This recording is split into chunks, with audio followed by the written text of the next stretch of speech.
1000 बच्चे सामने बैठे होते हैं, 2000 बच्चे सामने बैठे होते हैं, उनसे पूछता हूं कि आप में से कितने लोग नौकरी करना चाहते हैं। 99.1%, 99.9% बच्चे तक कहते हैं साहब हम नौकरी करना चाहते हैं। मेरा सवाल हर जगह यही होता है कि अगर हमारे स्कूलों से निकलने वाले 99.9, 100% बच्चे अगर नौकरियां ढूंढते रहेंगे तो फिर नौकरियां देने वाले कहां से आएंगे? अगर हम सिर्फ अपने स्कूलों से नौकरियां ढूंढने वाले लोग पैदा करेंगे तो नौकरियां देने वाले लोग कहां से आएंगे? कोई भी प्रोडक्ट खरीदना हो लोग अमेज़न पे खरीदते हैं। हमारे यहां का लड़का उसको चलाता है, मेहनत करके उसका सॉफ्टवेयर बनाता है, हमारे आईआईटी से निकला हुआ। हमको खाली तनख्वाह हाथ में आती है देश को, देश की इकोनॉमी को, और अमेरिका को सारी दुनिया के जितने भी लोग उससे अमेज़न को यूज करके कुछ खरीद रहे हैं उसका सारा प्रॉफिट अमेरिका में चला जाता है। फिर हम कैसे उम्मीद करें कि अमेरिका के मुकाबले हमारी देश की इकोनॉमी बढ़ेगी? देश की इकोनॉमी को जॉब सीकर्स आगे नहीं बढ़ाते हैं, देश की इकोनॉमी को जॉब प्रोवाइडर्स आगे बढ़ाते हैं।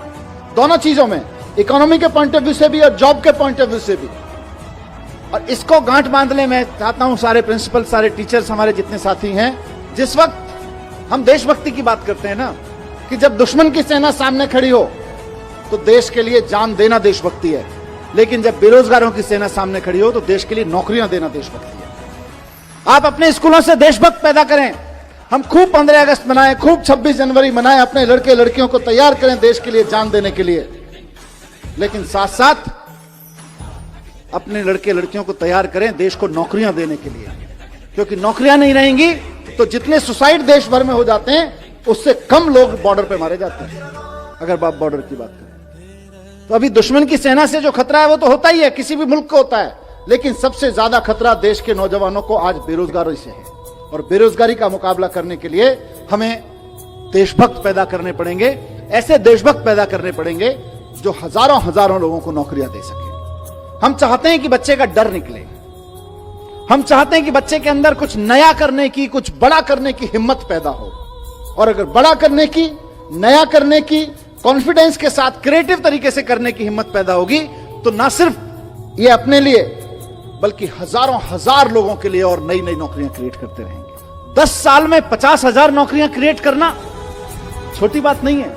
देश की सारी सरकारें मिलकर 10 साल में 50,000 नौकरियां क्रिएट नहीं कर सकती हैं जितना एक लड़के ने खड़े होकर करके दिखा दिया। या एक छोटे से मतलब क्या आईआईटी के ग्रेजुएट ने 10 साल के अंदर खड़ी करके 3-4 लड़के मिले, ये लोगों ने करके दिखा दी। सारी सरकारें मिलकर उतनी नौकरियां नहीं पैदा कर सकती हैं। कितनी पोजीशन क्रिएट करोगे आप सरकारों में? कंपनियां, एग्जिस्टिंग कंपनियां कितनी पोजीशन क्रिएट करोगे? वहां से नहीं निकलेंगी, नया सोचने से, बड़ा सोचने वालों की निकलेंगी। और आज अनफॉर्चुनेटली जो बहुत बहुत बड़ी कंपनियां हैं, मल्टीनेशनल कंपनियां हैं, उनमें जॉब्स बढ़ने वाले नहीं है। वहां तो जॉब्स बड़े बड़े लोगों को आईआईएम से निकलने के बाद, आईआईटी से निकलने के बाद इसलिए दिए जा रहे हैं कि भाई हम आपको 5 लाख रुपए का पैकेज देंगे, आप ऐसा करो कि हमारे यहां से 5,000 लोगों की रिक्वायरमेंट कम कर दो। ऐसा काम करके दिखाओ। तो बड़ी कंपनियों में जॉब्स नहीं निकलेंगे। बहुत बड़ी बड़ी कंपनियां जो मल्टीनेशनल कंपनियां हैं उनमें ज्यादा जॉब नहीं निकलेंगे। वहां तो इसी काम के लिए है। और सबसे बड़ी चीज नया, आज की तारीख में मार्केट में जो नौकरियां हैं उनके लिए तो हमें बच्चों को तैयार करना ही करना है, लेकिन साथ साथ ऐसी नौकरियां जो आज की तारीख में एग्जिस्ट नहीं करती हैं उनके लिए भी बच्चों को तैयार करना है। और दूसरी चीज ये भी है कि सिर्फ नौकरी देना नहीं है, आप इसको देश के पॉइंट ऑफ व्यू से देखिए। आप सोच के देखिए कि किसी स्कूल में पढ़ते होंगे, वहां से निकल के उसी माइंडसेट के साथ की नौकरी करनी है, जाके अमेरिका की एक बड़ी कंपनी में नौकरी कर ली। अब नुकसान क्या होता है? नुकसान यह होता है कि हम और आप मिलके बच्चों पे मेहनत करते हैं, मेहनत करके उसे आईआईटी, आईएम भेजते हैं, उसके बाद अमेरिका की कंपनी में नौकरी करता है, क्योंकि हमारे यहां तो नौकरी देने वाले लोग हैं नहीं, नौकरियां बनाने वाले लोग हैं नहीं, नौकरियां प्रोड्यूस करने वाले लोग हैं नहीं। तो वो जाके अमेरिका की किसी कंपनी में नौकरी करता है, लेकिन अमेरिका सारा स्किल के बावजूद अमेरिका की कंपनी में नौकरी करने के बाद आप सबके, हमारे सब मेहनत के बाद जो हमको हासिल होता है वो कुल मिला के एक लड़के की तनख्वाह हासिल होती है, इससे ज्यादा कुछ नहीं हासिल होता। और वो जब दुनिया भर के प्रोडक्ट अमेरिका की एक वेबसाइट पे सेल कराता है सॉफ्टवेयर बना के, तो फायदा फिर अमेरिका को होता है। सारी दुनिया में किसी कंपनी विशेष की बात नहीं है, लेकिन आप सोच के देखिए, और मैं कोई स्वदेशी का रोमांटिसिज्म भी नहीं पेश कर रहा हूं, मैं इकोनॉमी की बात कर रहा हूं कि सारी दुनिया में कोई भी प्रोडक्ट खरीदना हो लोग अमेज़न पे खरीदते हैं। हमारे यहाँ का लड़का उसको चलाता है, मेहनत करके उसका सॉफ्टवेयर बनाता है, हमारे आईआईटी से निकला हुआ। हमको खाली तनख्वाह हाथ में आती है देश को, देश की इकोनॉमी को, और अमेरिका को सारी दुनिया के जितने भी लोग उससे अमेजन को यूज करके कुछ खरीद रहे हैं, उसका सारा प्रॉफिट अमेरिका में चला जाता है। फिर हम कैसे उम्मीद करें कि अमेरिका के मुकाबले हमारी देश की इकोनॉमी बढ़ेगी? देश की इकोनॉमी को जॉब सीकर्स आगे नहीं बढ़ाते हैं, देश की इकोनॉमी को जॉब प्रोवाइडर्स आगे बढ़ाते हैं। बहुत बार ऐसा हुआ है कि फॉरेन डेलीगेट्स, वहां के मंत्री, वहां के ऑफिसर, वहां के बिजनेस डेलीगेट्स आके, वहां के यूनिवर्सिटी के प्रोफेसर्स आके मेरे साथ डिस्कस कर रहे हों, और 15, 20, 25 मिनट की बातचीत में जब वो 10-15 मिनट बात अपनी रख लेते हैं और हम अभिभूत होते हैं, यार हमारे पास इतना बढ़िया सैनिटेशन प्लान क्यों नहीं है, हमारे पास इतना बढ़िया ट्रैफिक प्लान क्यों नहीं है।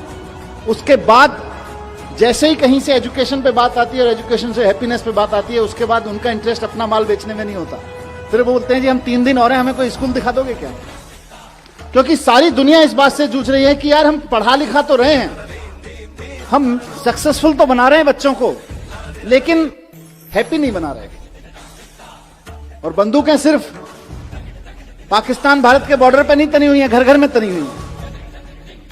उसका सॉल्यूशन दुनिया भर में ढूंढा जा रहा है, सिर्फ यही नहीं, और घर घर के नहीं, अमेरिका जैसे देशों में तो स्कूलों में तनी हुई है। वहां से हैप्पीनेस कैरिकुलम जब दिल्ली के आप सब टीम एजुकेशन की तरफ से निकलता है और सक्सेसफुली निकलता है, तो पूरे देश का नाम रोशन होता है, पूरे दुनिया के लिए एक सॉल्यूशन मिलता है।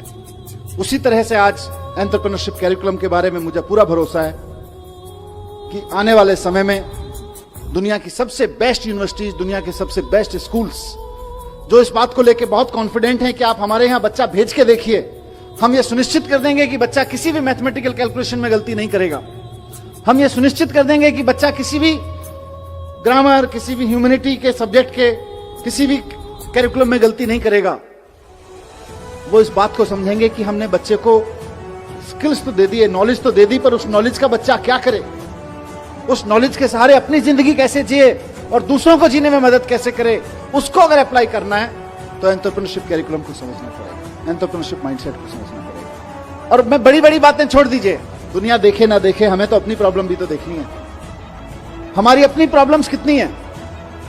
हमारी प्रॉब्लम्स हैं कि आज हमारे यहां लड़के लड़कियों को हम बहुत अच्छा पढ़ा के उनके हाथ में डिग्रियां दे रहे हैं, लेकिन उनकी विचारों की स्थिति यह है कि देश के किसी भी कोने में अगर किसी सरकारी डिपार्टमेंट में चपरासी भी की नौकरी निकलती है तो पीएचडी, पोस्ट ग्रेजुएट, ग्रेजुएट लड़कियों की लाइन लगी होती है। 3-3, 4-4 हजार बच्चे उसके लिए अप्लाई करते हैं, लाखों लोग उसके लिए अप्लाई करते हैं। क्यों? क्योंकि हमने पीएचडी की डिग्री तो दे दी, नॉलेज तो दे दी, पोस्ट ग्रेजुएशन की डिग्री तो दे दी, नॉलेज तो दे दी, ग्रेजुएशन की डिग्री नॉलेज तो दे दी, लेकिन उसका करना क्या है ये नहीं दिया। उस नॉलेज के बेस पे मैं क्या कर सकता हूं ये नहीं दिया। इस नॉलेज के बेस पे क्या कर सकते हैं, इसी का नाम एंटरप्रेन्योरशिप कैरिकुलम है, इसी का नाम एंटरप्रेन्योरशिप माइंडसेट है। तो हमारे देश की सबसे बड़ी समस्या जो अनएम्प्लॉयमेंट है आज की तारीख में, उसका समाधान इससे निकलने वाला है कि अगर 1% बच्चे भी आगे बढ़ के एक्चुअली एंटरप्रेन्योर्स बनने की दिशा में चल पड़े तो इंडिया को सुपर पावर बनने से कोई नहीं रोक सकता। सुपर पावर बनने से अभी सचिन बंसल जी जैसा जिक्र कर रहे थे कि आईआईटी से निकलने के बाद इनके पास में जीने के 2 तरीके थे। एक तरीका यह था कि ये नौकरी कर लें किसी बड़ी कंपनी में, और दूसरा तरीका यह था कि कोई अपना काम कर लें छोटा मोटा, जैसा भी छोटा मोटा से शुरुआत करें। इन्होंने पहले दूसरा वाला चुना कि पहले पहला वाला चुना, थोड़े दिन नौकरी करके देखने वाला, फिर इनको मजा नहीं आया, इन्होंने दूसरा चुन लिया, और आज जितने की खुद नौकरी कर रहे होते उससे कहीं ज्यादा की नौकरियां 50,000 लोगों को दे रहे हैं। मैं स्कूलों में जाता हूं आजकल, एंटरप्रेन्योरशिप कैरिकुलम पे जब से चर्चा हुई है, हैप्पीनेस एंटरप्रेन्योरशिप पे बात करता हूं, वहां उनसे पूछता हूं, बच्चों से 1000 बच्चे सामने बैठे होते हैं, 2000 बच्चे सामने बैठे होते हैं, उनसे पूछता हूं कि आप में से कितने लोग नौकरी करना चाहते हैं। आप में से कई स्कूलों में आके मैंने प्रयोग किया है, 99.1%, 99.9% बच्चे तक कहते हैं साहब हम नौकरी करना चाहते हैं, असेंबली में बैठ के। मेरा सवाल हर जगह यही होता है, और आज भी मैं उसी सवाल के जवाब में एंटरप्रेन्योरशिप कैरिकुलम की बात करना चाहता हूं कि अगर हमारे स्कूलों से निकलने वाले 99.9, 100% बच्चे अगर नौकरियां ढूंढते रहेंगे तो फिर नौकरियां देने वाले कहां से आएंगे? अगर हम सिर्फ अपने स्कूलों से नौकरियां ढूंढने वाले लोग पैदा करेंगे तो नौकरियां देने वाले लोग कहां से आएंगे? और दूसरी चीज ये भी है कि सिर्फ नौकरी देना नहीं है, आप इसको देश के पॉइंट ऑफ व्यू से देखिए। आप सोच के देखिए कि किसी स्कूल में पढ़ते होंगे, वहां से निकल के उसी माइंडसेट के साथ कि नौकरी करनी है, जाके अमेरिका की एक बड़ी कंपनी में नौकरी कर ली। अब नुकसान क्या होता है?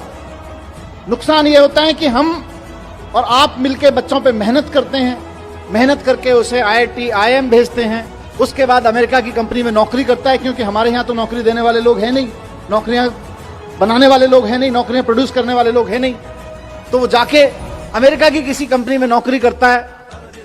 मुझे नहीं पता विनी भाई, लेकिन अमेरिका सारा स्किल के बावजूद अमेरिका की कंपनी में नौकरी करने के बाद आप सबके, हमारे सब मेहनत के बाद जो हमको हासिल होता है वो कुल मिला के एक लड़के की तनख्वाह हासिल होती है, इससे ज्यादा कुछ नहीं हासिल होता। और वो जब दुनिया भर के प्रोडक्ट अमेरिका की एक वेबसाइट पे सेल कराता है सॉफ्टवेयर बना के, तो फायदा फिर अमेरिका को होता है।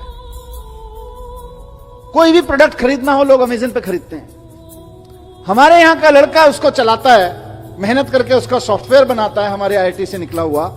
हमको खाली तनख्वाह हाथ में आती है देश को, देश की इकोनॉमी को, और अमेरिका को सारी दुनिया के जितने भी लोग उससे अमेज़न को यूज करके कुछ खरीद रहे हैं, उसका सारा प्रॉफिट अमेरिका में चला जाता है। फिर हम कैसे उम्मीद करें कि अमेरिका के मुकाबले हमारी देश की इकोनॉमी बढ़ेगी? देश की इकोनॉमी को जॉब सीकर्स आगे नहीं बढ़ाते हैं, देश की इकोनॉमी को जॉब प्रोवाइडर्स आगे बढ़ाते हैं। अगर हमको भारत को एक इकोनॉमिक सुपर पावर बनाना है, भारत की इकोनॉमी को लेकर हम कुछ सपना देखते हैं कि हमारा देश भी अमीर हो, तो सबसे पहले यह सुनिश्चित करना पड़ेगा कि हमारे देश का ब्रेन हमारे देश की इकोनॉमिक पावर बनाने में लगे। अभी हमारा देश का इकोनॉमिक ब्रेन अमेरिका और यूरोप के देशों को इकोनॉमिक पावर बनाने में लगा हुआ है। और मैंने कहा सिर्फ नौकरियां नहीं, सिर्फ बिजनेस नहीं, नौकरियां भी करें तो प्रोफेशनल अप्रोच के साथ करें, कि हिम्मत हो तो एक तांगे वाले से दुनिया के सबसे बड़े मशहूर मसाले वाले के रूप में भी जिंदगी जी जा सकती है। तांगे वाले से जिंदगी शुरू करके, सियालकोट से आके आपने भारत में एक तांगे वाले का काम शुरू किया, और तांगे वाले से लेके आज हम में से कौन नहीं जानता है इनको, इनके प्रोडक्ट कौन नहीं यूज करता है, दुनिया के किस मुल्क में इनके प्रोडक्ट यूज नहीं हो रहे हैं, कितने हजारों लाखों लोगों को इनके वजह से नौकरियां नहीं मिल रही हैं, डायरेक्ट और इनडायरेक्ट तरीके से।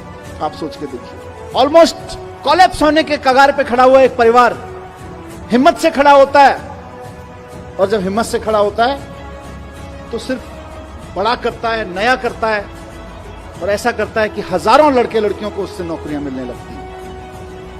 IAS बनो तो उसमें भी एंटरप्रेन्योरशिप माइंडसेट चाहिए। आप एजुकेशन ऑफिसर बनो तब भी एंटरप्रेन्योरशिप माइंडसेट चाहिए। आप एक स्कूल के प्रमोटर बनो, आप प्रिंसिपल बनो, आप 50 बच्चों के क्लास टीचर या सब्जेक्ट टीचर बनो, वहां भी एंटरप्रेन्योरशिप माइंडसेट चाहिए।